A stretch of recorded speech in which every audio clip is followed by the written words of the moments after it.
வஞ்சிக்கப்பட்ட தமிழர்களுக்கு வாழ்வளிக்க வரமாய் வந்த தமிழன் அண்ணன் செந்தமிழன் சீமான் இதோ நமது வேட்பாளர் தாரிகா சல்மானை ஆதரித்து உங்கள் மத்தியில் எங்களின்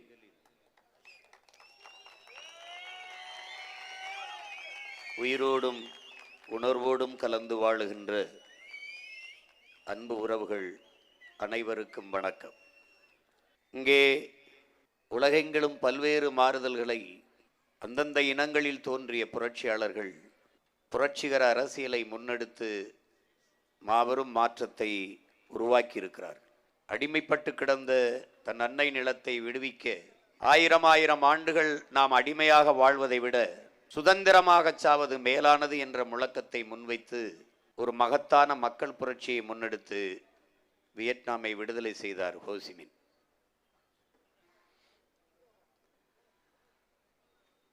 ஃபிடல் காஸ்ட்ரோ என்ற ஒரு புரட்சியாளன் பிறக்கவில்லை என்றால் கியூபா அமெரிக்காவின் இன்னொரு மாகாணமாகத்தான் இருந்திருக்கும்.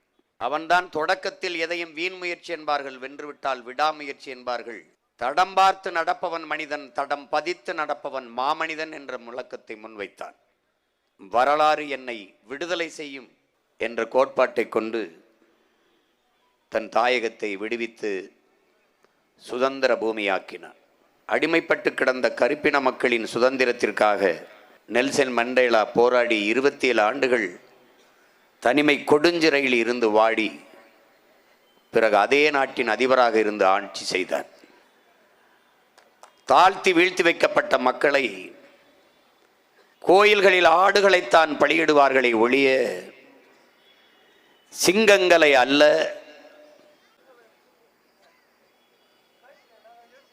அடிமை நிலையிலிருந்து தன் அன்பு மக்களை மீட்டெடுத்தார். இழந்துவிட்ட உரிமைகளை பிச்சை கேட்டு பெற முடியாது, போராடித்தான் பெற்றாக வேண்டும் என்ற தத்துவத்தை உலகம் பொதுமைக்குமாக முன்வைத்தார். என் அன்பான மக்களே, கொஞ்சம் ரத்தம் தாருங்கள், நான் நிறைய சுதந்திரம் தருகிறேன் என்ற முழக்கத்தை இந்நாடு அடிமைப்பட்டு கிடக்கும் போது நாட்டின் விடுதலைக்காக இந்திய தேசிய இராணுவத்தை கட்டி எழுப்பிய மாவீரன் சுபாஷ் சந்திர போஸ் முன்வைத்து வீரஞ்செறிந்த ஒரு விடுதலை போரை தொடுத்தார். அவனையே தன் முன்னத்தியராக ஏற்று பன்னெடுங்காலமாக அடிமைப்பட்டு கிடக்கிற அன்னை தமிழ் சமூகத்தின் விடுதலைக்கு என்றைக்கு ஒரு இனம் முழுமையான விடுதலை அடையும், அது என்றைக்கு தனக்கென்று ஒரு நாடு அடைகிறதோ அன்றுதான் இந்த இனம் முழுமையான விடுதலையே அடையும். உலகத்தின் மூத்த குடி, ஒரு தொல்குடி, ஆதிக்குடி தமிழ் குடி. பல்வேறு பெருமைகளை பெற்ற வரலாற்றில் மாண்புமிக்க ஒரு மகத்தான இனம் தமிழ் பேரினம். ஒரு பெருத்த மூத்த தேசிய இனம் தனக்கென்று ஒரு தேசமில்லாது அடிமைப்பட்டு கிடப்பது அவமானம் என்பதை உணர்ந்தறிந்து ஹோசிமினும் புரட்சியாளர் அம்பேத்கர் முன்வைத்த முழக்கத்தை ஆயிரம் ஆண்டுகள் நாம் அடிமையாக வாழ்வதை விட சுதந்திரமாக சாவது மேலானது, அதுவும் அந்த சுதந்திரத்திற்காக போராடி சாவது அதைவிட மேலானது என்ற தத்துவ முழக்கத்தை முன்வைத்து தாழ்ந்து வீழ்ந்து கிடக்கிற தமிழ் தேசியனத்தின் விடுதலை, அதற்கு விலையில் தலையே ஆனாலும் சிக்கலில்லை தருவேன் என்ற நோக்கத்தோடு அன்னை தமிழினத்திற்கு விடுதலை பெற்ற சுதந்திர தாயகம் வேண்டும் என்ற நோக்கத்திலே ஒரு புரட்சிகர ஆயுத போராட்டத்தை முன்னெடுத்தவன் எங்கள் உயிர் தலைவன் மேதகுவே பிரபாகரன் அவர்கள்.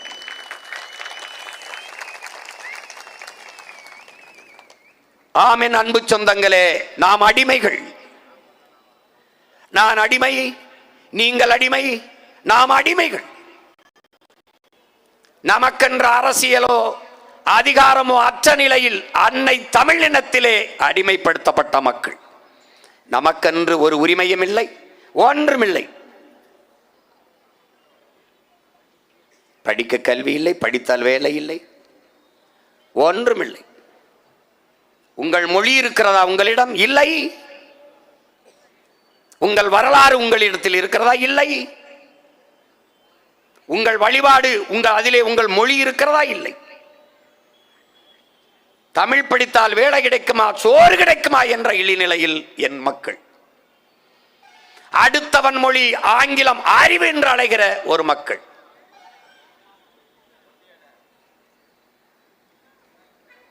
தன் தாய் நிலத்திலே தாய்மொழியில் எழுத படிக்க பேச வாய்ப்பற்ற ஒரு சமூகம் உலகத்தில் மிக மிக கீழான அடிமை சமூகம். என்ன கண்டிருக்கிறீர்கள்? நாம் வாழ்வது வாழ்க்கையா, பொழைப்பா? பொழைக்கிறோம். எங்கே வாழ்கிறோம்? வையத்துள் வாழ்வாங்கு வாழ வேண்டும். வாழ்வாங்கு வாழ்பவன் வானுரையும் தெய்வத்தில் வைக்கப்படும் என்கிறான் வள்ளுவ பெருமகனார். செம்மாந்து வாழ்கிற வாழ்க்கை, அப்படி ஒரு வாழ்க்கை என் இன சொந்தங்களுக்கு உண்டா? இல்லை.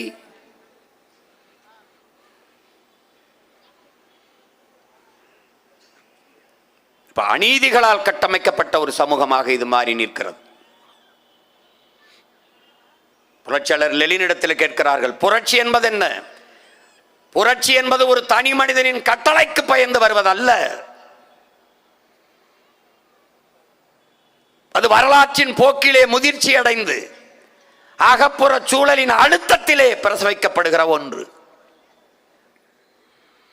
இதுவரை வாழ்ந்தது போல இனி எப்போதும் வாழ முடியாது என்ற நிலை இருக்குமானால் மக்கள் தாங்களே கிளர்ச்சி செய்து போராடுவார்கள் என்கிறார். அதேதான் அண்ணல் அம்பேத்கர் சொல்கிறார், ஒருவன் அடிமையாக இருக்கிறான் என்பதை உணர்த்திவிடு, பிறகு அவனே கிளர்ச்சி செய்து போராடுவான் என்கிறார். அதைத்தான் இந்த நிலத்திலே உங்கள் பிள்ளைகள் 15 ஆண்டுகளாக உணர்த்தி வருகிறோம். முன்னைக்கு முன்னே இப்போது மிகுந்த ஒரு கிளர்ச்சி என் இன சொந்தங்களிடத்தில் எழுகிறது.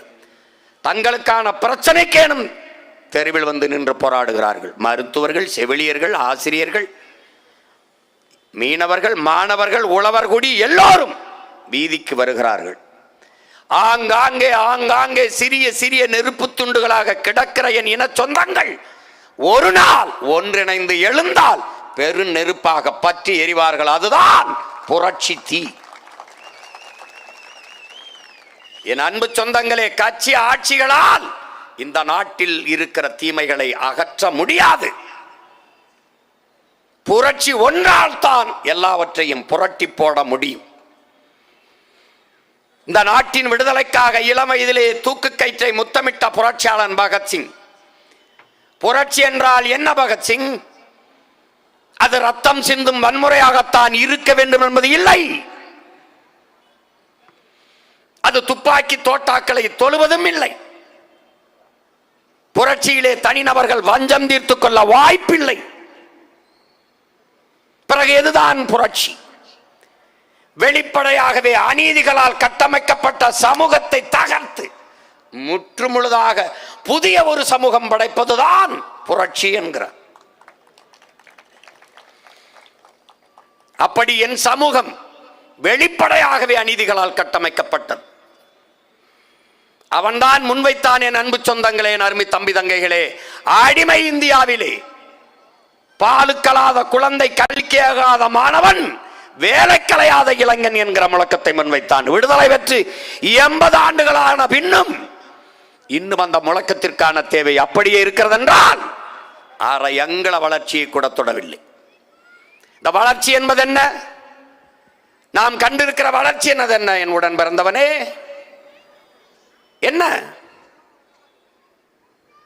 முதலாக 1000 ரூபாய் கொடுத்தார்கள் மகளிருக்கு. அடுத்து வந்தால் 2000 கொடுக்கிறோம் என்பார்கள். இது வளர்ச்சி சொல்கிறார்கள். வளர்ச்சி.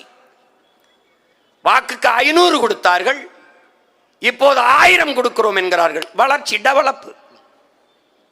இதெல்லாம் வளர்ச்சியில் வருகிறது. 40,000 கோடிக்கு டாஸ்மார்க் சரக்கு, அதை 50,000 கோடியாக உயர்த்துவோம் என்கிறார்கள். அப்படி என்றால் குடிமக்களின் எண்ணிக்கையை பெருக்கி, குடிகாரர்களின் எண்ணிக்கையை பெருக்கி வளர்ச்சியை தொடுகிறார்கள். இது வளர்ச்சி. இதுதான் வளர்ச்சி. இவர்கள் கட்டமைக்கிற வளர்ச்சி இதுதான்.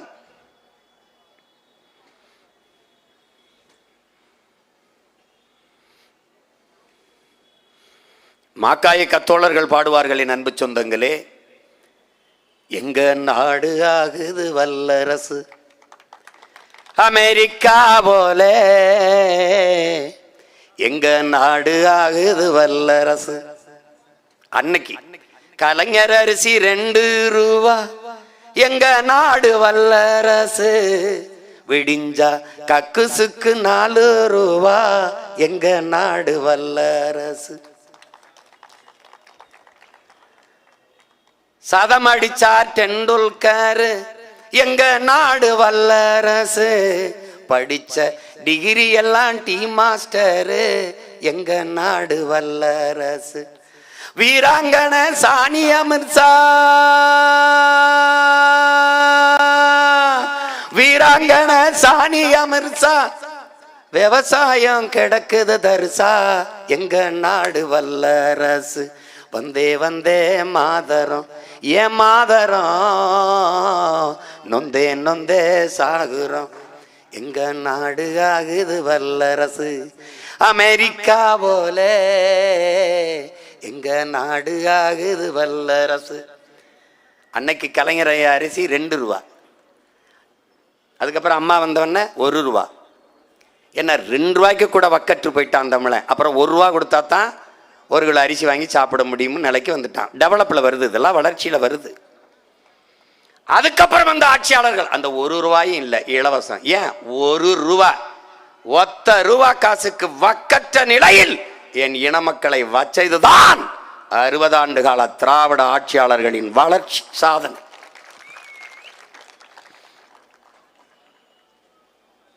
பகத்சிங் சொல்றான்ல, வெளிப்படையாகவே அநீதிகளால் கட்டமைக்கப்பட்ட சமூகம்.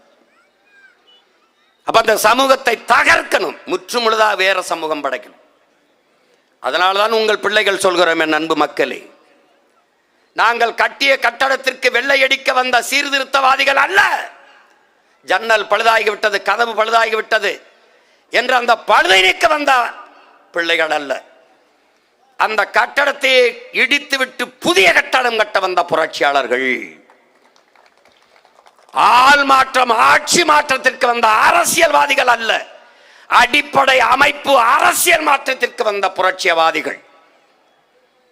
எங்களுக்கு வேண்டியது ஆள் மாற்றம், ஆட்சி மாற்றம் அல்ல, ஆட்சி முறை மாற்றம்.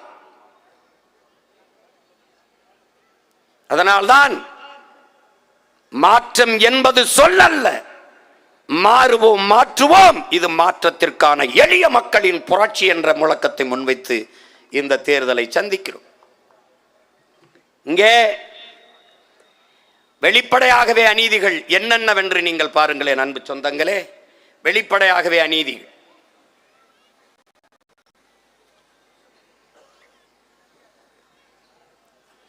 பாருங்கள், இங்கே பாருங்கள், உங்கள் கண் முன்னே உங்கள் மலை, மலை என்பது வெறும் கற்குவியலாது, பூமி தாயின் மார்பிள்ளையா என் அன்பு சொந்தங்களே. மலை இல்லை என்றால் மழை இல்லை. மழை இல்லாத நிலம் பாலைவனம். உங்கள் மகனை நீங்கள் முதலமைச்சராக்கி விட்டீர்கள். ஊழல் லஞ்சத்தை ஒரே நொடியில் ஒழிப்பேன். ஏறி உட்கார்ந்தால் எவனுக்கும் லஞ்சம் வாங்க வேண்டும், ஊழல் செய்ய வேண்டும் எண்ணம் வராது. ஏன் ஏன் பிள்ளையை நான் படிக்க வைப்பேன். பெற்றுக் கொடுங்கள் பிள்ளைகளை, கற்றுக் கொடுக்கிறோம் நாங்கள். பிள்ளைகள் உங்கள் வீட்டின் செல்வங்கள் அல்ல, நாட்டின் செல்வங்கள். 1 ரூபாய் கல்வியிலிருந்து 1 கோடி, ஆரம்பத்திலிருந்து ஆராய்ச்சி கல்வி வரை தரமாக சரியாக சமமாக படிக்க போன காசு மிச்சம். அதுக்கப்புறம் என்ன? மருத்துவம். 1 ரூபாயிலிருந்து 1 கோடி மருத்துவமானாலும் சரி, ஆகச் சிறந்த மருத்துவத்தை உலகத்தரத்திற்கு. இன்னைக்கு முடியல, அமெரிக்கா போற, சிங்கப்பூர் போற, லண்டன் போற, அந்த நாட்டில் இருக்கிறவன் தமிழ்நாட்டில் போய் மருத்துவம் செய்து கொள்ள வேண்டும் என்ற இயக்கத்தை ஏற்படுத்துகிற அளவிற்கு தரத்தை உங்கள் மகன் உயர்த்துவேன். தூய குடிநீரை எல்லாருக்கும் என் குடிகளுக்கு கொடுப்பேன். என்ன உனக்கு செலவு? எதுக்கு ஊழல் பெற, எதுக்கு லஞ்சம் பெற? தலைவன் எவ்வழி, மக்கள் அவ்வழி. மன்னன் எவ்வழி, மக்கள் அவ்வழி. நான் ஊழல் லஞ்சம் பெறணும்னு விரும்பினா தானே நீ கொள்ளையடிச்ச காசுக்கு பங்கு விடுன்னு தானே ஒழிச்சிடலாம். சாராய கடையை மூடிடலாம். ஊழல் லஞ்சத்தை ஒழிச்சிடலாம், எல்லாவற்றையும் சரி செஞ்சிடலாம். நீரை உறிஞ்சி வித்திட்டானா சேமிச்சு வச்சிடலாம், மரங்களை வெட்டிட்டானா நட்டு வச்சிடலாம். ஆனால் மலையை மணலை எவ்வாறு உருவாக்க முடியும் என் அன்பு சொந்தங்களே, அறிவார்ந்த மக்களே? எந்த சட்டத்தால், எந்த திட்டத்தால்? உங்கள் அழுகையால், உங்கள் தொழுகையால், உங்கள் ஜபத்தால், உங்கள் வழிபாட்டால் அரையங்கள மலையை உங்களால் வளர்த்து கட்ட முடியுமா? என்னை பெற்றவர்களே, அறிவுள்ளவன் செய்கிற செயலா? தெரிகிறது, உங்கள் கண்முன்னே உங்கள் வளங்கள் களவு போகிறது. 34 ஆறும் செத்து போனது. ஆற்று மணலை அள்ளி வித்து திண்டு விட்டார்கள். மண் இல்லாமல் எப்படி, மணல் இல்லாமல் எப்படி வீடு கட்டுவாய்? இந்த மண்ணின் மக்களின் மணல் தேவைக்கு மட்டும்தான் மண் அள்ளப்பட்டதா என்பதற்கு யாரிடத்திலே பதில் உண்டு? எல்லா மாநிலங்களும் ஆற்று மணல் தடை இருக்கும் போது என் மாநிலத்தில் மட்டும் தடையின்றி அழிவித்தது ஏன்? ஏன்? ஆறு என்பது நீர் ஓடுகிற பாதாய என் பூமி தாயின் ரத்த நரம்புகள். மலை என்பது மலை அல்ல, என் தாய்க்கு மார்போல என் பூமி தாய்க்கு மார்பு. என் தாயின் மார்பிலே எனக்கு மட்டும் பால், என் பூமி தாயின் மாறிலே உலக உயிர்களுக்கான பால் அருவி. இதை அறிவு சமூகம் எப்படா அனுமதிக்குது? வெட்டி ஏத்திட்டான். தெரியுது, கண் முன்னே உங்கள் வளங்கள் களவு கொண்டு போவதை பார்த்து கொண்டிருக்க சபிக்கப்பட்டு விட்டீர்கள் என்கிறான் அமெரிக்க பொருளாதார அடியாளின் வாக்குமூலத்தை எழுதிய ஜான் பெர்கின். சிறியதே அழகு, சுமாலிஸ் பியூட்டிஃபுல் புத்தகத்தில் எழுதிய சுமாசர், கண் முன்னே உங்கள் வளங்கள் களவு போகிறது. வளங்களை சுரண்டி கொழுப்பதை எவன் உனக்கு வளர்ச்சி என்று கட்டமைத்தது? உங்களால் உருவாக்கப்பட முடியாத ஒன்றை அழிக்கிற உரிமையை உங்களுக்கு கொடுத்தது எவன்?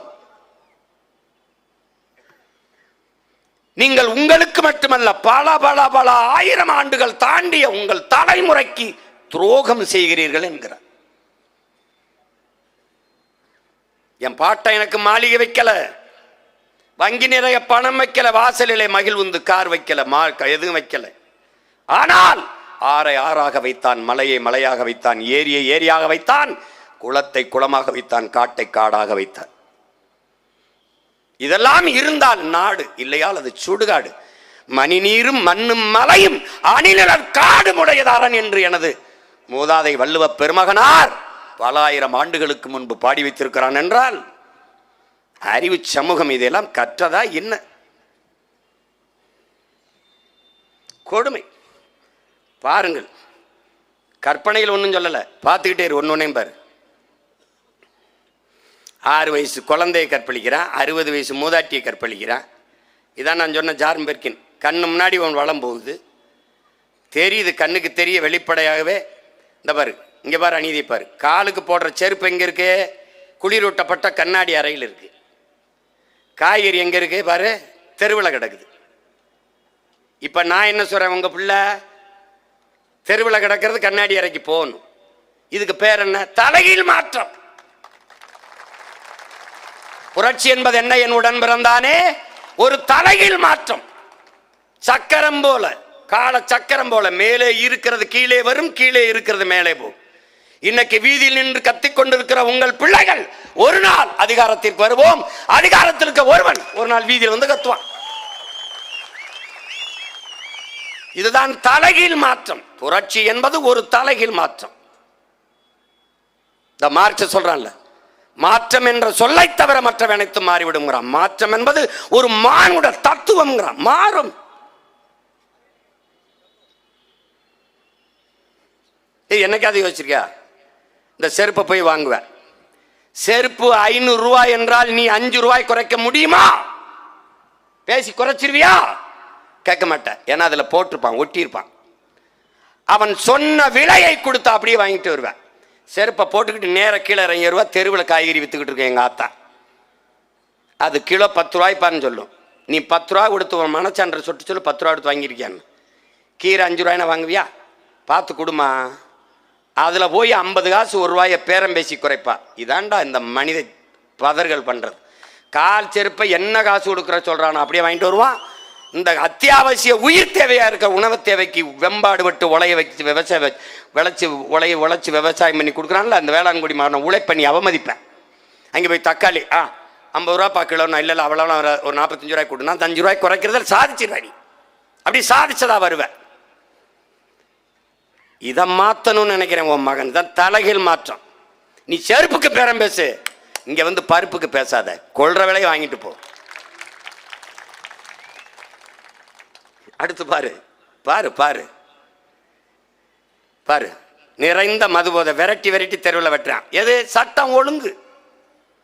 சட்டம் இருக்கு, ஒழுங்கு இருக்கா? ஒழுங்கு இருக்கா? விரட்டி விரட்டி வெட்டுறேன். வயசு என்ன இருக்குன்னு நினைக்கிற? 18 to 20.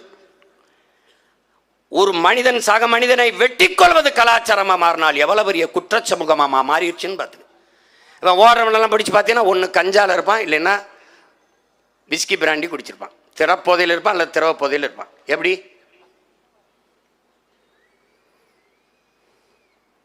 இங்க பாரு, காவலர்களை அடிச்சு கொள்றத பாரு. இங்க என்ன நடக்குதுங்கிற? கள்ளச்சாராயம் குடிச்சு செத்தா 10 லட்சம் கொடுக்குறான். ஆனா நாட்டு பாதுகாப்புக்கு எல்லையில் நின்று போராடி செத்து உடல் வந்தால் அந்த ராணுவ வீரனுக்கு 1 ரூபா கொடுக்கறது இல்லை. இது எப்படிப்பட்ட நாடுன்னு பார்த்துக்க. இதுக்கு பேர் என்ன? வெளிப்படையாகவே அநீதி. வெளிப்படையாகவே அநீதி. கள்ளச்சாராயம் குடிச்சு செத்தவனுக்கு 10 லட்சம் கொடுத்து சட்டப்படி காய்ச்சறது குற்றம், குடிக்கிறதும் குற்றம். சட்டப்படி அரசே காசு கொடுக்குது. உங்க பிள்ளைகளை நாங்க படிக்க வைக்கிறேங்குது, வீட்டுக்கு ஒருத்தருக்கு அரசு வேலை கொடுக்குறேங்குது. அப்படி அப்படி நாட்டின் பாதுகாப்புக்கு சென்று செத்து வந்த ராணுவ வீரனுக்கு கொடுக்கப்பட்டிருக்கா? அவன் பிள்ளை கொடுக்கப்பட்டிருக்கா? நாட்டுக்காக நான் போறேன், நான் செத்தால் என் வீட்டை என் நாடு பார்த்துக்கொள்ளும் என்ற நம்பிக்கை கொடுக்கவில்லை என்றால் எவன்டா நாட்டுக்காக சாக வருவான்? எவன் வருவான்?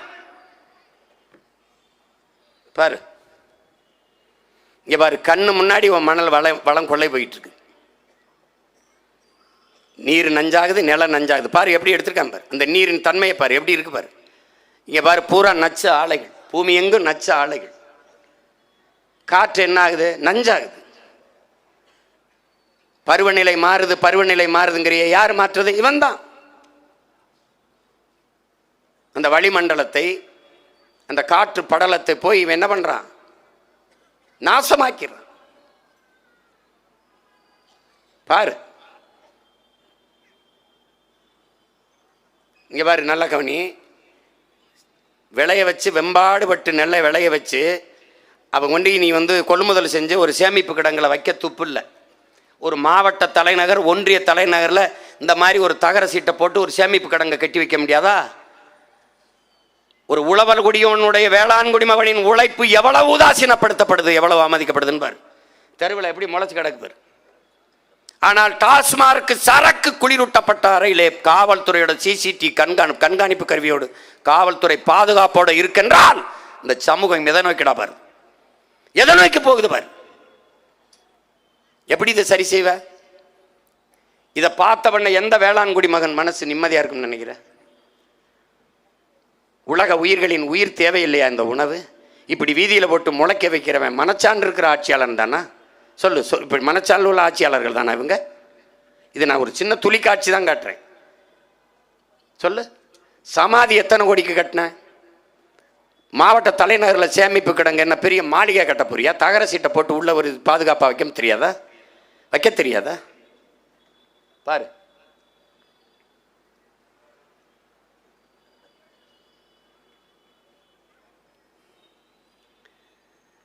இதில் என்ன இருக்குது? நம் பாரம்பரிய விதை எதுவுமே நம்மகிட்ட இல்லை.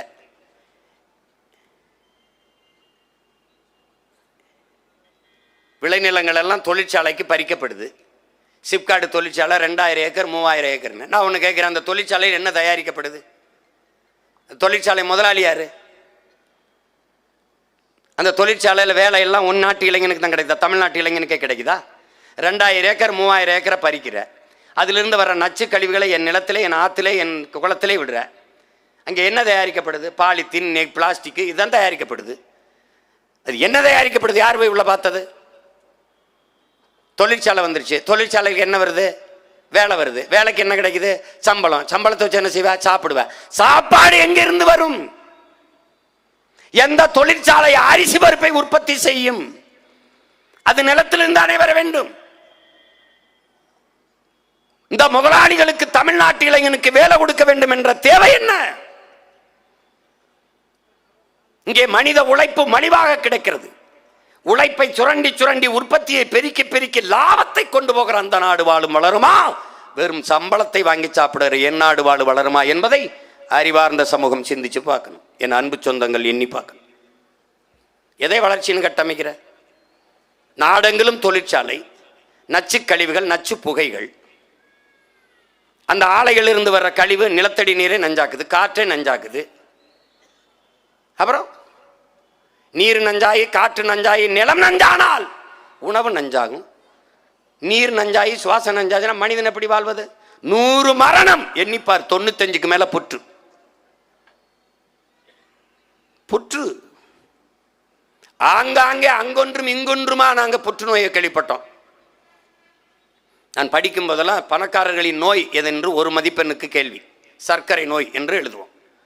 இன்னைக்கெல்லாம் சர்க்கரை கரும்பு ஆலையில் உற்பத்தி செய்யப்படுறதுக்கு பதிலாக ஒவ்வொரு மனிதனின் உடலிலே உற்பத்தி ஆகி கொண்டிருக்கிறது. காரணம் என்ன? காரணம் என்ன? இதெல்லாம் ஓட்டு கேட்காம இதையெல்லாம் போட்டு ஏதோ பேசிட்டு இருக்கான்னு நினைக்காத. இதெல்லாம் தெரியாம நீ எனக்கு ஓட்டு போட்டு பயன் இல்லை. அதுக்கு தான் இதெல்லாம் பேசிட்டு இருக்கேன். இங்க பாரு, இந்த போராடிக்கிட்டு இருக்கிற இந்த பிள்ளைகள் யாருன்னு தெரியுதா? அறிவை போதிக்கிற ஆசிரியர் பெருமக்கள், அறிவார்ந்த தமிழ் சமூக தம்பி தங்கைகளே, என் அன்பு பெற்றோர்களே, என்னை பெற்ற தாய் 10 மாசம்தான் உயிர் கருவறையிலே சுமந்தால் சுமக்கிறாள். ஆனால் என்னுடைய ஆசிரியர் பெருமக்கள் 20-25 ஆண்டுகள் என்னை அறிவு கருவறையில் வைத்து சுமந்தார்கள். என்னை பெற்றவள், என்னை பெற்றோர்கள் இந்த உலகத்தை காட்டினார்கள். இதுதான் உலகம். இது ஏரி, இது குளம், இது ஆறு, இது மரம், இது சித்தப்பா, இது பெரியப்பா, இது தாத்தா, இது பாட்டி, இது உன்னுடைய கடவுள், இது உன்னுடைய தெய்வம் என்று உலகத்தை காட்டினார்கள். ஆனால் உலகத்திற்கு என்னை கொண்டையும் காட்டிய பெருமக்கள் ஆசிரியர் பெருமக்கள் தான். இவன் தான் அலெக்சாண்டர், இவன் தான் சாக்ரட்டிஸ், இவன் தான் பிளாட்டோ, இவன் தான் அரிஸ்டாட்டில், இவன் தான் ஏங்கல்ஸ், இவன் தான் மார்க்ஸ், இவன் தான் லெனின், இவன் தான் அம்பேத்கர் என்று உலகத்திற்கு காட்டியவன் ஆசிரியர் பெருமக்கள். அதை அறிவு சமூகம். அந்த ஆசிரியன், அறிவை போதிக்கிற ஆசிரியன் வீதியில நிக்கிறான்டா, வீதியில நிக்கிறான். இது நாடா சுடுகாடா? கடைசியா டாஸ்மார்க்ல வியாபாரம் பார்க்கிறவங்க கூட வெளியில வந்துட்டான், போராட்டத்துக்கு வந்துட்டான். எல்லாரையும் ரோட்ல போட்டு ஆட்சியாளர்கள் சொல்லுகிறார்கள், எந்த கொம்பனாலும் குறை சொல்ல முடியாத ஒரு ஆட்சியை நான் கொடுத்துக்கிட்டு இருக்கிறேன். எந்த கொம்பனும் இல்லை, எவனாலும் குறைய தவிர எதுவும் சொல்ல முடியாது. என் தங்கை தாரிகா சொன்ன மாதிரி இந்த ஆட்சி தொடரட்டும். அது நீங்க தான் சொல்றீங்க, மக்கள் தன் மனதிலிருந்து சொல்லணும் தொடரட்டும் அப்படின்னு. நீங்க நல்லாட்சியை கொடுத்திருந்தால் தொடரட்டும் நீங்க கேட்க வேண்டியதில்லை, மக்களே சொல்வார்கள் தொடரட்டும் என்று. அவர்கள் இப்ப சொல்லுகிறார்கள் இது போய் தொலையட்டும் என்கிறார்கள். இது யார் பத்தியல? உயிரை காக்கும் மருத்துவர்கள் வீதியில் நின்னாங்க. இப்ப யார் போயிட்டு இருக்கா பத்தியல? ஊனமுற்றோர்கள், மாற்றுத்திறனாளிகள் தங்களுக்கான கோரிக்கை வச்சு போராடும் போது என் உடன் பிறந்தவரை நள்ளிரவில் பாரவுந்துகளில் தூக்கி கொண்டு காட்டுக்குள்ளே விட்டு வந்த ஆட்சியாளர்கள் இவர்கள். மனச்சான்று என்ற ஒன்று இருக்கான்னு பாருங்க. கேட்கிறார்கள் அவர்கள் ஆசிரியர் பெருமக்கள் கேட்கிறார்கள். பணி நிரந்தரம், பகுதி நேர ஆசிரியர்கள் பணி நிரந்தரம், சமவேளை, சமசம்பளம், தேர்ச்சி பெற்ற ஆசிரியர்கள் பணி நியமனம், மருத்துவர்கள் ஊதிய உயர்வு கேட்கிறார்கள். கொடுக்கவில்லை, கேட்கவே இல்லை. ஒவ்வொரு வங்கி கணக்கிலும் 5000 கொடுக்கிறார்கள். இது என்னடா ஆட்சி முறை? 6800 கோடி அதில் இழக்கிறார்கள். வெறும் 500 கோடிக்கு இவர்கள் மொத்த பேர் பிரச்சனையும் தீர்த்து விடலாம். இது எப்படிப்பட்ட ஆட்சி? இதுக்கு என்ன பேர்? வெளிப்படையாகவே அநீதிகளால் கட்டமைக்கப்பட்ட ஆட்சி. வெளிப்படையாகவே பார்.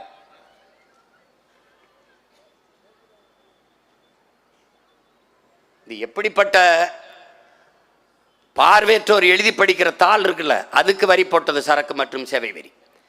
மாற்றுத்திறனாளிகள் பயணிக்கிற முச்சக்கர வண்டி இருக்கு, அதுக்கு வரி போட்டது இந்த ஆட்சி. கேட்கும் திறனற்றவர்கள் செவித்திறன் கருவி வைப்பாங்கல்ல, கேட்கும் கருவி, அதற்கு வரி போட்டது இந்த அரசு. அதற்கெல்லாம் 15 விழுக்காடு 18 விழுக்காடு வரி போட்ட என் அரசு இந்த நாடு தங்கத்திற்கு 3 நாட்கள் யோசிச்சு எவ்வளவு வரி விதிக்கலாம் என்று 3 விழுக்காடு விதிச்சது. குழந்தைகள் சாப்பிடுகிற ரொட்டி இருக்கிற பிஸ்கட், அதுக்கு 18 விழுக்காடு, முதலாளிகளுக்கான தங்கத்திலே 3 விழுக்காடு வரி. என்னது? வெளிப்படையாகவே அநீதி, வெளிப்படையாகவே அநீதி. இங்க பாருங்க, நீட்டு தேர்வு. ஒடுக்கப்பட்ட, தாழ்த்தப்பட்ட, பிற்படுத்தப்பட்ட மக்கள், கல்வி பல 100 ஆண்டுகளாக மறுக்கப்பட்ட சமூகத்தின் பிள்ளைகளுக்கு மருத்துவ கல்வி என்பதை கனவாக்கி பொசுக்கி நாசமாக்கினது அந்த நீட்டு தேர்வு. எத்தனை முறை கேட்கிறோம், நீட்டிலே தேர்ச்சி பெற்று நான் வர்றேன், எனக்கு பாடம் நடத்த போற பேராசிரியர் பெருமக்கள் யார்? அதே பேராசிரியர்கள் தான். பாடத்திட்டம் அதே பழைய பாடத்திட்டம் தான். அப்ப எப்படி இது தரத்தை உயர்த்தும்? இந்த நீட்டு தேர்வை நடத்துறவன் யார்? அமெரிக்காவில் இருக்கிற ப்ரோமெட்ரிக்குங்கிற ஒரு தனியார் நிறுவனம். தமிழ்நாட்டு, இந்திய நாட்டில் நல்ல மருத்துவ மாணவர்களை உருவாக்குவதற்கு அமெரிக்காவில் இருக்க முதலாளிக்கு என்ன வேண்டுதல், அவனுக்கு என்ன தேவை வந்தது? உன் நாட்டில் மருத்துவ மாணவனையே தேர்வு செய்ய முடியாத நீ தேர்தல் நடத்தி எப்படி நல்ல தேர்தல் தலைவனை மட்டும் தேர்வு செய்வாய்? எப்படி தேர்வு செய்வாய்? இது ஒரு அறிவு சமூகம் சிந்திக்க வேண்டாமா? மருத்துவ தேர்வு எழுதும் போது, நீட்டு தேர்வு எழுதும் போது என் பிள்ளைகளுக்கு தலைமுடியை விரிச்சு விடுகிறாய், துப்பட்டாவை எடுக்கிறாய், உள்ளாடையை கலட்டுகிறாய், மூக்குத்தி தொங்கட்டானே கலட்டுகிறாய்.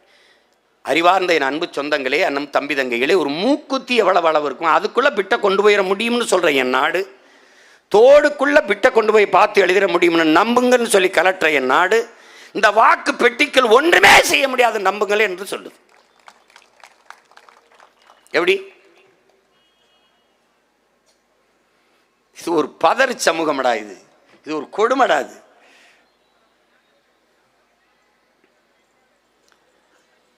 பாருங்க எப்படி போராடுறாங்க பாருங்க. படிக்கிறதா போராடுறதா பாரு, பார்த்துக்க. படிக்கணுங்கிற அந்த கனவுல நம் தங்கை அனிதா இறந்தே போனார். தன் உயிரை கொடுத்தாவது அடுத்தவர்களுக்கு அந்த விழிப்புணர்வு பெற்ற அடுத்தவர்களுக்கு இந்த துயரம் தொடரக்கூடாது என்று தன் உயிரை கொடுத்து போராடி பார்த்தால் ஒன்றும் இல்லை. அரசு ஊழியர்கள் பார் தெருவில் நிற்கிறான் பார், தெருவில் அரசு ஊழியர்கள் போராடுறது பார், பார்த்துக்க. இங்க என்ன வீடு ஆக்கிரமிப்பு, 60 ஆண்டுகளாக குடியிருந்த மக்களின் வாழ்க்கை ஏரி ஆக்கிரமிச்சிட்டான், குளத்தை ஆக்கிரமிச்சிட்டான். ஆக்கிரமிக்கும் போது என்ன பண்ண? இந்த கேள்வி கேட்ட பதில் இருக்கு. முதல்ல அவன் வீடு கட்ட ஒரு செங்கலை எடுத்து வைக்கும் போது தடுக்காமல் என்ன புடுங்கி கொண்டிருந்தாய். அந்த இடத்திலே அவனுக்கு மின் இணைப்பு கொடுத்தது யார்? அந்த இடத்திலே அவனுக்கு குடும்ப அட்டை கொடுத்தது யார்? அந்த இடத்திலே அவனுக்கு வாக்குரிமை கொடுத்தது யார்?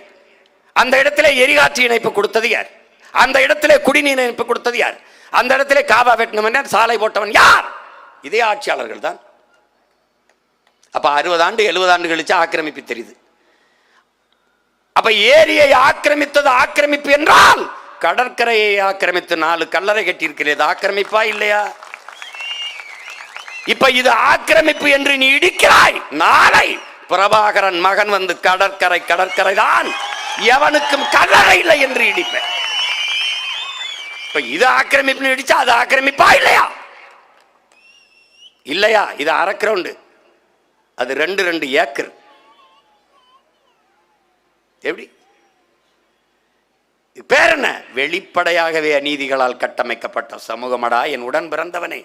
வெளிப்படையாகவே அநீதிகளால் கட்டமைக்கப்பட்ட சமூகம்.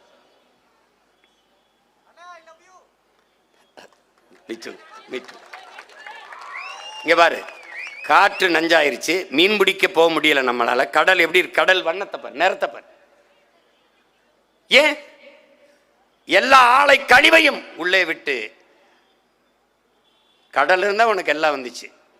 இப்போ உனக்கு தெரியுமா, உனக்கு நீ சின்ன சின்ன இந்த மொத்த பிளாஸ்டிக்கு நெகிழிய குப்பையில் உள்ள தள்ளிட்ட. அதில் அவன் என்ன சொல்கிறான்? கடல் சூப்புங்கிற அந்த பிளாஸ்டிக்கிலேருந்து நுண் துகள்களாக மாறி மாறி போய் அது என்ன செய்யுது? உப்பு தயாரிக்கிறோம்ல, அந்த உப்புல வந்துடுது அந்த சின்ன சின்ன கண்ணுக்கு தெரியாத துகள். அது என்ன ஆயிடுதுன்னா, பிறக்கிற குழந்தையின் தொப்புள் கொடியில் இருக்குது, ஒவ்வொரு ஆண்மகனின் விந்தணுக்குள்ளே இருக்குதுங்கிறான் பிளாஸ்டிக் துகள். நான் போட்டு காட்டுவேன் பாரு படம். இப்போ உனக்கு சரியா வரலது, அடுத்த தடவை போட்டு காட்டுற மாதிரி இருந்தால் பாரு, தொப்புள் கொடியில் இருக்கு பாரு, எடுத்து காட்டுறான் பாரு அப்படின்னு. நீ எங்கே போயிட்டு இருக்க? எங்கே போயிட்டு இருக்க? மீன்களின் எண்ணிக்கையை விட கடலுக்குள் பிளாஸ்டிக்கின் எண்ணிக்கை அதிகம்ங்கிறான். இந்தியா எவ்வளவு பெரிய நிலப்பரப்பு, அது மாதிரி 2 மடங்கு குப்பை இந்த கடலுக்குள்ள கிடக்குங்கிறான். கடல் நினைச்சிட்டு இருக்க, நீ சுவாசிக்கிற காற்று ஆக்சிஜன் இருக்கல, மூச்சு காற்று அமேசான் காடுகள் இருந்து வெறும் 20 விழுக்காடு தான் தம்பி. வெளியில் இருக்கிற மரஞ்செடி கொடிகளில் கடலுக்குள்ள ஆள்காங்கிற நீல பச்சை பாசி தாவரத்திலிருந்து தான் 80 விழுக்காடு உயிர்காற்று நமக்கு ஆக்சிஜன் வருகிறது. இது கடல் வெறும் தண்ணி நினைச்சிட்டு இருக்க. அவ தாண்டா நம்ம ஆதி தாய், அதுல இருந்தாண்டா எல்லாம் வந்தது. முதலா உயிரே அதுலதான் தோன்றுச்சு. ஆழித்தாயே, எங்கள் ஆதி நீயே ஆழித்தாயேன்னு நம்ம சொல்றது காரணம் அதுதான். அந்த கடல் எப்படி இருக்குன்னு பார்த்துக்க பாரு. மீன் பிடிக்க போனா சுட்டு கொல்றான், ஒன்றும் பண்ண முடியல. இப்ப இந்த நிலையில்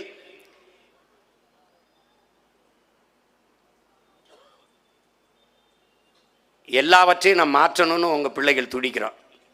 இந்த பள்ளிக்கரணை ஏரியை பார்த்தா இவ்வாறு, இந்த பள்ளிக்கரணை ஏரி உலகத்தின் தலை சிறந்த சதுப்பு நிலை ஏரி, இயற்கையின் அரும்பெரும் கூட. அது எப்படி இருக்குன்னு பார்த்தீங்கன்னா, கடலின் நீர்மட்டத்திற்கு இணையாக இருக்கும், நல்ல சதுப்பு நிலம், சுவையான இறால்கள்லாம் அங்கே உருவாகும், உலக நாட்டு பறவைகள்லாம் வந்து தங்கியிருந்து பறந்து போகும். அந்த சதுப்பு நிலை ஏரிக்குள்ளே அப்படி ஒரு அரிய கொடையாக இருக்கிற இயற்கையின் பெருமரமாக இருக்கிறதுல குப்பையை போட்டு மூடலாம், குப்பை கடங்க ஆக்கலாம்னு எந்த குப்பையாவது யோசிக்குமான்னு பாடுறா. இவங்களை போய் நீ ஓட்டு போட்டு தேர்வு பண்ணி ஆட்சியில் உட்கார வச்சிருக்கிய, யார் அவங்க குப்பையா நம்ம குப்பையா? என் அன்பு தம்பி தங்கைகளே, அறிவார்ந்த என் பெற்றோர்களை ஆபிரகாம் லிங்கன் சொல்லுகிறான், ஒரு ஆட்சியாளன் தவறு செய்கிறான் என்றால், மோசமான ஆட்சி நடத்துகிறான் என்றால் அதற்கு ஆட்சியாளன் மட்டும் பொறுப்பா அல்ல, அந்த ஆட்சியாளனை தேர்வு செய்த மக்களும் பொறுப்பாளர்கள் என்கிறார். நாமும் குற்றவாளிகள் தான். ஒருத்தன் குடிச்சிட்டு கொலை செய்யறான், ஒருத்தன் சின்ன வயசு பிள்ளையை கற்பழிச்சு கொள்றான்னா யார்? சமூகத்தின் குற்றம். சிந்தனை என்பது சமூகத்தின் விளைச்சல். அப்ப அந்த சமூகத்தில் யார்? நீ நானும் ஒரு அங்கம். அப்ப அந்த குற்றத்திற்கு நானும் பொறுப்பேற்கணும். பெற்றவர்கள், படிப்பித்தவர்கள். ஏனால் சமூகமே குற்ற சமூகம் ஆயிடுச்சு. அதனாலதான் திரும்ப திரும்ப சொல்றேன், எந்த நாட்டில் மருத்துவருக்கு மதிப்பு அதிகமோ அது நோயுற்ற சமூகம். எந்த நாட்டில் காவல்துறைக்கு, வழக்கறிஞருக்கு, நீதிபதிக்கு மதிப்பு அதிகமோ அது குற்ற சமூகம். எந்த நாட்டில் ஆசிரியருக்கு மதிப்பு அதிகமா இருக்கோ அது அறிவு சமூகம். எந்த நாட்டில் உழவர் குடிக்கு மதிப்பு அதிகோ அது பசியற்ற சமூகம். எந்த நாட்டில் நெசவாளனுக்கு மதிப்பு இருக்கோ அது நாகரிகம் அடர்ந்த சமூகம். இப்படி இருக்கா? இப்படி இருக்கா? இங்க படிப்புனாவே டாக்டர் தான். நோயாளிகளை உருவாக்கி நோயை குணப்படுத்துவதல்ல, நோயாளிகளை உருவாக்காத ஒரு ஆரோக்கியமான சமூகத்தை படைப்பதுதான் சிறந்த ஆட்சி. அதுதான் சுகாதாரமான நாடு, சிறந்த நாடு.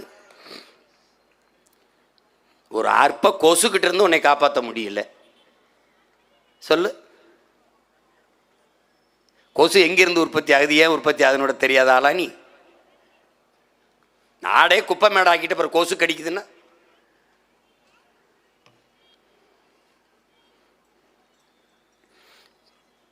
ஒவ்வொன்றையும் பாரு, இந்த காட்சிகளை பாரு.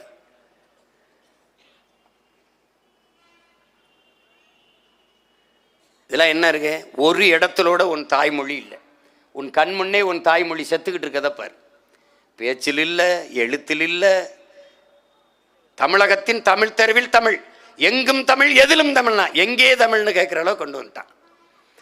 வீழ்வது நாமாக இருந்தாலும் வாழ்வது தமிழ்னு முழக்கத்தை முன் வச்சாங்க. நம்ம நம்பி ஓட்ட போட்டோம். என்னாச்சு?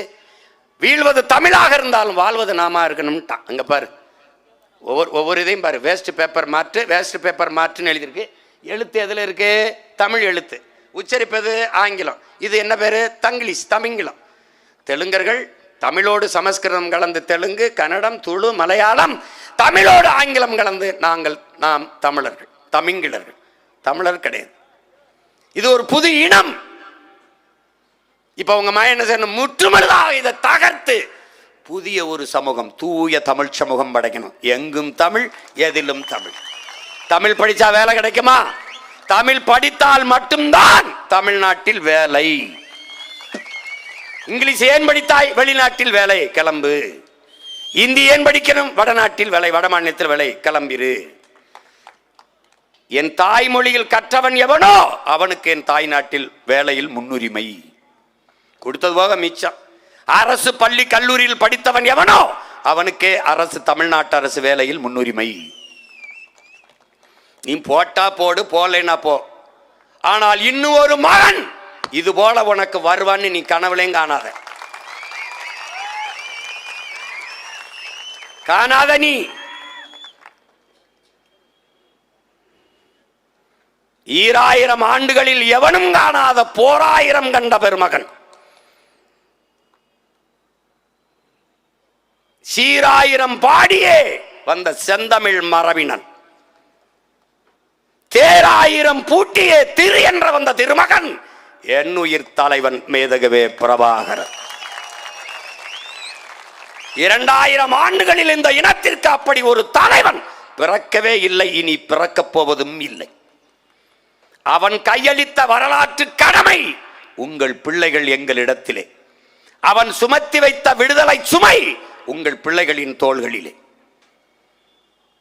பல முறை இந்த மக்கள் மன்றத்திலே பலாயிரக்கணக்கான செறிவார்ந்த கருத்துக்களை உங்கள் செவிகளை சென்றடை வைத்திருக்கிறோம். வெறும் வாயிலிருந்து பேசுகிற வார்த்தைகள் அல்ல, இதயத்தின் வழியில் இருந்து வருகிற மொழி உங்கள் பிள்ளைகளுடையது. என் மொழி சிதைந்து அழிந்தால் என் இனம் அழியும். நான் உயிரோடு இறந்து போன பிணம். இதை உயிர்ப்பிக்க புதுப்பிக்க உங்கள் பிள்ளைகள் தோடுகிறோம். ஒன்றே ஒன்றுதான், ஒரே ஒரு முறை அதிகாரம். உங்கள் ஒற்றை விரலால் உலகம் திரும்பி பார்க்கிற புரட்சிகர மாறுதலை ஏற்படுத்திவிட முடியும். அதற்கு வாய்ப்பு வருகிற ஏப்ரல் 23 வரலாறு தந்திருக்கிற அரிய வாய்ப்பு. தேடுங்கள் என் அன்பு சொந்தங்களை, தேடுங்கள், தேடுங்கள். நல்லதைத்தானே தேடுகிறீர்கள். நகைக்கடை, இந்த கடையில் நல்ல வடிவமைப்பு இருக்கும், தேடுகிறீர்கள். நல்ல மாடல் சொல்றீங்களே. இந்த உணவகத்தில் நல்ல உணவு கிடைக்கும், சுக்கா பக்காவா இருக்கும், போய் சாப்பிடுகிறீர்கள். அங்கே நல்ல பிரியாணி இருக்கும், தேட தெரிகிறது, தெரிகிறது இல்லையா? இந்த இடத்துல நல்ல புடவை நல்ல தரமாக இருக்கும், தேட தெரிகிறது. அங்க போய் ஒரு புடவை 6 மாசத்தில் கட்டி கிழிக்கிற சேலையை 60 சேலை 100 சேலையை புரட்டி ஒரு சேலை எடுக்கிறீர்கள். அவ்வளவு தேடுகிறீர்கள்.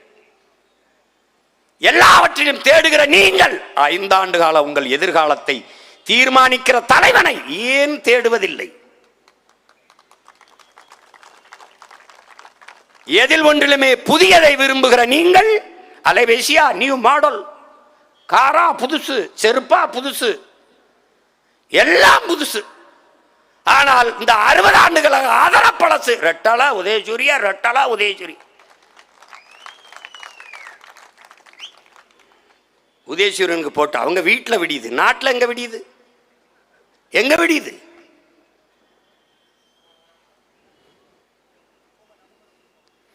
நல்லாட்சி கொடுத்தவனுக்கு எதுக்குடா கூட்டம்? எதுக்கு கூட்டம்? நேர்மையாளனுக்கு எதுக்கு கூட்டம்? எதுக்கு? ஒரு நேர்மையாளனால் மட்டும்தான் துணிவோடும் வீரத்தோடும் திமிரோடும் நிற்க முடியுங்கிறான். நாங்க எதுக்கும் பயப்படாம நிற்க காரணம் என்ன? நேர்மை, உண்மை. இருக்கிற கட்சி எல்லாத்தையும் சேர்த்து 22 கட்சியோட கூட்டணி, இது ஒரு 15 20 கட்சியோட கூட்டணி. கைமைக்குரிய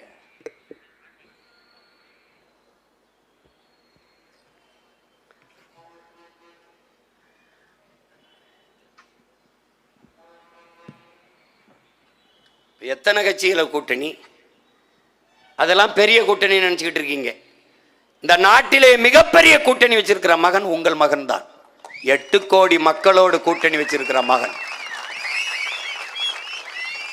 தன் தத்துவத்தில் வலிமை இல்லை என்பதை உணர்ந்தவன், தன் கொள்கை செத்து போனது என்று ஒரு தன்னிடத்தில் நேர்மையற்று போனவன் தான் கூட்டம் சேர்ப்பான்.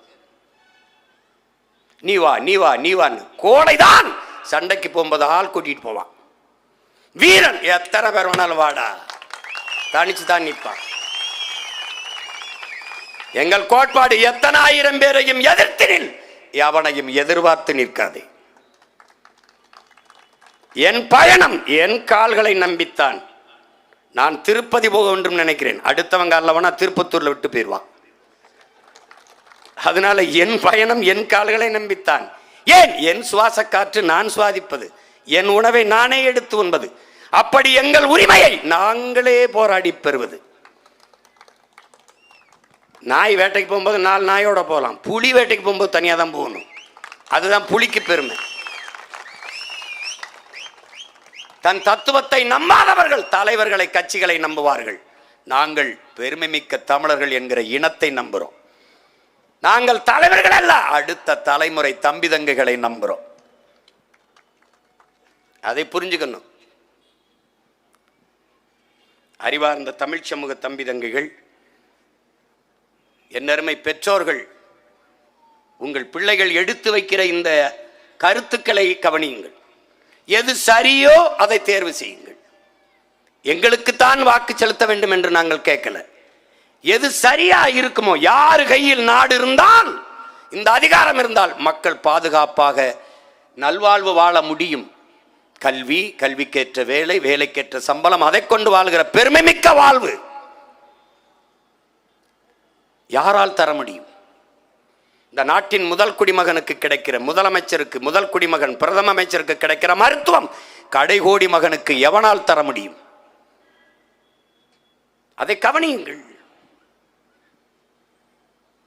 4 முதலமைச்சர் வேட்பாளர் நிற்கிறார்கள் இல்லையா? ஐயா ஸ்டாலின், ஐயா எடப்பாடி, என் அன்பு தம்பி விஜய், அப்புறம் உங்க மகன் சீமான். இதுல எவன்ட்ட நாடு இருந்தா சரியா இருக்குன்னு பாருங்க. ஒருவேளை அவங்க கிட்டே இருந்தா நல்லா இருக்கும்னா அவங்களுக்கே போடுங்க, எங்களை தூக்கி சுடுகாட்டில் போடுங்க, ஒன்றும் பிரச்சனை கிடையாது, விடுங்க. நாங்க முடிவு பண்ணிருப்போம்ல. இந்த ஆட்சியை சகித்து கொண்டு விட்டார்கள் எம் மக்கள். சகித்து சகித்து அடிமையாக வாழ்வது என்பதை முடிவு செய்து விட்டார்கள் எம் மக்கள். ஏன்னா மாற்றம் என்பது மகத்தானது. ஆனால் அந்த மாற்றத்தை அடைவதற்கு கொஞ்சம் காலம் எடுக்கிறது. அந்த காலத்தை கொடுக்க என் மக்களுக்கு பொறுமை இல்லைங்கிறான். நாங்கள் கொடுக்கலையா? அவங்க பிள்ளைகள் 10 ஆண்டுகளாக இந்த களத்தில் வெற்றியை தொடாமல் பாருங்க, தோற்று போன 5வது முறை தனிச்சு நிற்கிறான் உங்க மகன். 4 முறை தோற்றுக்கேன். தோற்ற மகன் போல தெரிகிறதா? தோற்று போன பிள்ளைகள் போல என் வேட்பாளர் பிள்ளைகள், என் தம்பி தங்கைகள் தெரிகிறார்களா? அவர்கள் வேட்பாளர்கள் அல்ல, அடிமை தேசியத்தின் விடுதலைக்கு போராட வந்த முன்கள போராளிகள். ஒரு வேலையை செய்யும் போது முதலாக செய்கிற முயற்சிக்கு பெயர் முயற்சி. அதில் தோற்று போனால் அடுத்து செய்கிற முயற்சிக்கு பெயர் தொடர் முயற்சி. அதிலேயும் தோற்று போனால் அடுத்து செய்கிற முயற்சிக்கு பெயர் மறுமுயற்சி. அதற்கு பின்னாடி செய்கிற முயற்சிக்கு பேர் விடாமுயற்சி. அதிலையும் தோற்று போனால் அதற்கு பேர் முயற்சி அல்ல, மறுபடி முயல்வதற்கு பேர் நம்பிக்கை என்று பொருள். இப்போது உங்கள் பிள்ளைகள் செய்கிற இந்த முயற்சிக்கு பெயர் அடர்த்தியான அசைக்க முடியாத நம்பிக்கை. என்னை பெற்றவர்கள், என் உடன் பிறந்தவர்கள் எங்களை கைவிட மாட்டார்கள் என்று அசைக்க முடியாத நம்பிக்கை. அதனாலதான் யாரோடும் இல்லை, கூட்டணியும் இல்லை, நோட்டணியும் இல்லை, ஒரே அணி, நாட்டணி, மக்களோட அணி. அதை என் அன்பு சொந்தங்கள், அறிவார்ந்த எனது மக்கள்,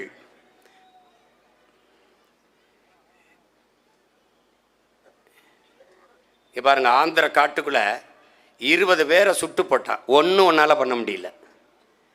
ஒருத்தங்கூட கேட்கல. இந்த நிலத்துல ஒரு மரக்கட்டைக்கு இருக்கிற உயிர் மனித உயிருக்கு, மரக்கட்டைக்கு இருக்கிற மதிப்பு மனித உயிருக்கு இல்லையா?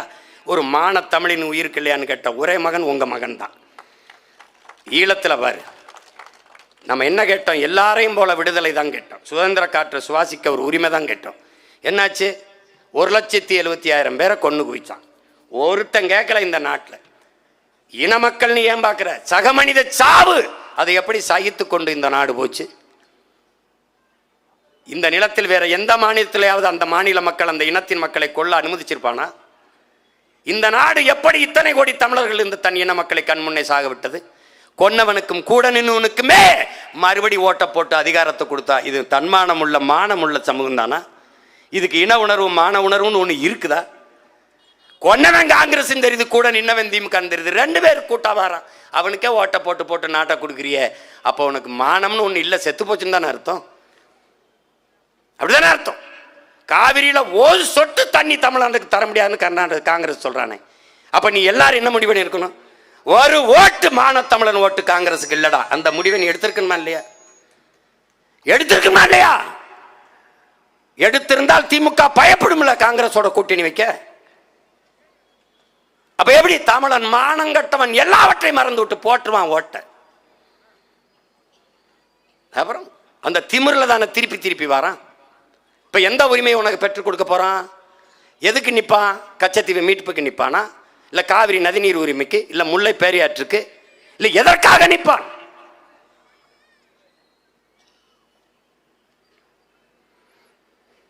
அதனால்தான் இந்த கூட்டத்தை மொத்தமாக ஒழிக்கணும். இதில் எந்த கட்சி சரின்ற? திமுகவை ஒழிக்கணும். சரி, யாரை வச்சு ஒழிப்ப? யாரை வச்சு ஒழிப்ப? பாரதிய ஜனதா வரக்கூடாது. காங்கிரஸ் வரலாமா? எதை வைத்து காங்கிரஸை புனிதப்படுத்துகிறாய்? யார்கிட்ட பதில் இருக்கு?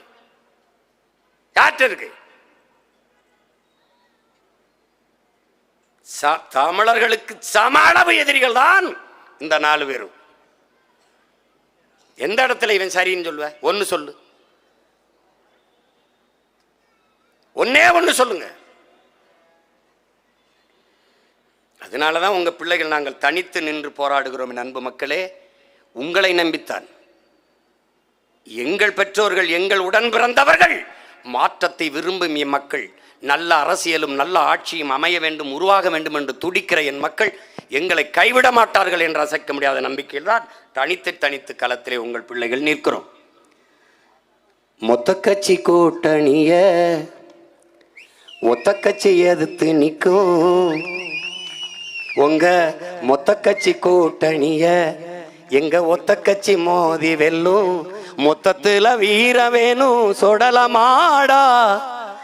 இந்த வித்தைகளை கத்துக்காம, சத்தியத்தை ஒத்துக்காம, கத்துனா போனதெல்லாம் கிடைக்குமாடா தம்பி, கத்துனா போனதெல்லாம் கிடைக்குமாடா. மொத்த கட்சி கூட்டணிய ஒத்த கட்சி மோதி வெல்லும். மொத்தத்துல வீர வேணும் சுடலமாடா. இந்த வித்தைகளை கத்துக்காம, சத்தியத்தை ஒத்துக்காம, கத்துனா போனதெல்லாம் கிடைக்குமாடா தம்பி, கத்துனா போனதெல்லாம் கிடைக்குமாடா. புலி வசத்து கிடந்தாலும் புள்ளை தின்ன மாட்டாது, புலி வசத்து கிடந்தாலும் புள்ளை தின்ன மாட்டாது. போட்டத திங்கிறமே சொடலமாடா. புலி வசத்து கிடந்தாலும் புள்ளை தின்ன மாட்டாது. போட்டத திங்கிறமே சொடலமாடா. நம்ம பொண்டு உள்ள வாழ்க்கையில கண்ட சுகம் ஏதும் இல்ல. தெண்டத்துக்கு உழைக்கிறமே நியாயமாடா தம்பி, தெண்டத்துக்கு உழைக்கிறமே நியாயமாடா. மொத்த கட்சி கூட்டணிய ஒத்த கட்சி மோதி வெல்லும். மொத்தத்துல வீர வேணும் சொடலமாடா. இந்த வித்தைகளை கத்துக்காம, சத்தியத்தை ஒத்துக்காம, கத்துனா போனதெல்லாம் கிடைக்குமாடா தம்பி, கத்துனா போனதெல்லாம் கிடைக்குமாடா. அடுத்த வேலை சோத்துக்கில்லே அடகு வைக்க பண்டம் இல்லை. அடுத்த வேலை சோத்துக்கில்லே அடகு வைக்க பண்டம் இல்லை. எதனால இந்த நிலை சுடலமாடா, எதனால இந்த நிலை சுடலமாடா. நம்ம கெடுத்தது சாமி இல்ல, பாடுபட்ட பூமி இல்ல. கெடுத்தது சாமி இல்ல, பாடுபட்ட பூமி இல்ல. கேடுகட்ட சுரண்டல் முறையே தெரியுமாடா தம்பி, கேடுகட்ட சுரண்டல் முறையே தெரியுமாடா. ஒத்த கட்சி கூட்டணிய மொத்த கட்சி கூட்டணிய ஒத்த கட்சி மோதி வெல்லும். மொத்தத்துல வீர வேணும் சுடலமாடா. இந்த வித்தைகளை கத்துக்காம, சத்தியத்தை ஒத்துக்காம, கத்துனா போனதெல்லாம் கிடைக்குமாடா தம்பி, கத்துனா போனதெல்லாம் கிடைக்குமாடா. ஓட்ட கேக்க கைய எடுத்து கோட்டையில பைய எடுத்து ஓட்ட கேக்க கைய எடுத்து கோட்டையில பைய எடுத்து கோடி கோடியா அடிக்கிறான்டா சுடல மாடா, கோடி கோடியா அடிக்கிறான்டா சுடல மாடா. நம்ம நாட்டை கூட வேலை பேசி ராத்திரியில் வித்து போடுவான், ராத்திரியில் வேலை பேசி நாட்டை கூட வேலை பேசி ராத்திரியில் வித்து போடுவான். லஞ்சத்துக்கு பிறந்ததுதான் நம்ம நாடடா தம்பி, லஞ்சத்துக்கு பிறந்ததுதான் நம்ம நாடடா. மொத்த கட்சி கூட்டணிய உங்க மொத்த கட்சி கூட்டணிய எங்க ஒத்த கட்சி மோதி வெல்லும், மொத்தத்துல வீரம் வேணும் சுடலமாடா. இந்த வித்தைகளை கத்துக்காம சத்தியத்தை ஒத்துக்காம கத்துனா போனதெல்லாம் கிடைக்குமாடா தம்பி, கத்துனா போனதெல்லாம் கிடைக்குமாடா. களத்து மெட்டுல கருது ரொம்ப கட்டி கிடக்குது, அட எந்த நாளும் நம்ம வயிறோ ஒட்டி கிடக்குது. உழைச்சு உழைச்சு நம்ம மேனி எருது ஆகுது, உழைச்சு உழைச்சு நம்ம மேனி எருது ஆகுது. எத்தனை நாள் நாம இங்கே அடிமையாவது, எத்தனை நாள் நாம இங்கே அடிமையாவது. ஏறப்பெல்லாம் பறக்குதுவார் வானத்து மேலே, ஏழை வாழ்வு மட்டும் கிடக்குதுவார் பூமிக்கு கீழே. ஏறப்பெல்லாம் பறக்குதுவார் வானத்து மேலே, ஏழை வாழ்வு மட்டும் கிடக்குதுவார் பூமிக்கு கீழே. குனிஞ்சு நாம தேடுறது வாழ்க்கையத்தானா, குனிஞ்சு நாம தேடுறது வாழ்க்கையத்தானா. வயலில் வேலை செய்யும் போது கூட கனவுகள் தானா. மனிதா மனிதா இதை மாற்ற வேண்டாமா, நம்மை வாட்டி வதைக்கும் கொடுமைகளை விரட்ட வேண்டாமா. மனிதா மனிதா இதை மாற்ற வேண்டாமா. உப்புக்கல்லு இனிக்கும் என்றால் உனக்கெங்கே மதி போச்சு, செத்த பின்னே சொர்க்கம் என்றால் இப்பிறவி என்னாச்சு. சொத்து இருக்கிறவன் சொல்லுற சொல்ல சரியாச்சு, சுத்தி சுத்தி விரட்டுதம்மா வறுமை மட்டும் நமக்காச்சு, சுத்தி சுத்தி விரட்டுதம்மா வறுமை மட்டும் நமக்காச்சு. மனிதா மனிதா இதை மாற்ற வேண்டாமா. மாற்றம் என்பது மானுட தத்துவம், மாறாது என்ற சொல்லை தவிர அனைத்தும் மாறிவிடும். மாறுவோம் மாற்றுவோம். மாற்றம் என்பது சொல்லல்ல செயல். இது மாற்றத்திற்கான எளிய மக்களின் புரட்சி. என் அன்பு மக்களே, இந்த தேர்தலில் வருகிற ஏப்ரல் 23 நடக்கவிருக்கிற வாக்குப்பதிவிலே உங்கள் மதிப்புமிக்க வாக்கை உங்கள் பிள்ளைகள் எங்களுக்கு தந்து இந்த ராணிப்பேட்டை தொகுதியிலே போட்டியிடுகிற என் அன்பு தங்கை, என் ஆறுயிர் தங்கை, ஆங்கில இலக்கியம் இளங்கலை படித்த என் தங்கை தாரிகா சல்மான் அவர்களுக்கு வாக்கு செலுத்தி வெற்றி பெற செய்யுங்கள். எந்த கட்சியிலேயாவது என் தங்கையை தாண்டி நல்ல வேட்பாளர் நிறுத்திவிட்டால் அவர்களுக்கு வாக்கு செலுத்தி வெற்றி பெற செய்யுங்கள். அதற்கடுத்த ஆற்காடு தொகுதியிலே என் அன்பிற்கினிய தங்கை அர்ச்சனா அவர்களுக்கு வாக்கு செலுத்தி வெற்றி பெற செய்யுங்கள்.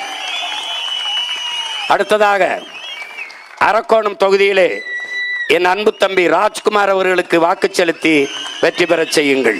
சோளிங்கர் தொகுதியிலே என் ஆறுயிர் இளவல் என் அன்பு தம்பி அசோக்குமார் அவர்களுக்கு உங்கள் மதிப்புமிக்க வாக்கை தந்து வெற்றி பெற செய்யுங்கள் என்று அன்போடு வேண்டுகிறேன். உங்கள் மகன் எங்களுக்கு செலுத்தும் வாக்கு நம் இனத்தின் மண்காக்கும், மானங்காக்கும், நம் இனத்தின் எதிர்கால பிள்ளைகளின் வாழ்வை காக்கும். விவசாய சின்னத்திற்கு வாக்களிப்போம், வருங்கால தலைமுறைக்கு வாழ்வளிப்போம். விவசாய சின்னத்திற்கு போடுங்க ஓட்ட, கொஞ்சம் மாத்துங்க நாட்டை, போட்டு பாருங்க ஓட்ட, அப்புறம் பாருங்க நாட்டை. புரட்சி எப்போதும் வெல்லும், உங்கள் பிள்ளைகள் எங்களின் வெற்றி அதை சொல்லும். எங்கள் இலக்கு ஒன்றுதான், இனத்தின் விடுதலை. இனம் ஒன்றாவோம், இலக்கை வென்றாவோம். தமிழ் தாய் வாழ்க, தலைவர் பிரபாகரன் வாழ்க. நாம் தமிழர்.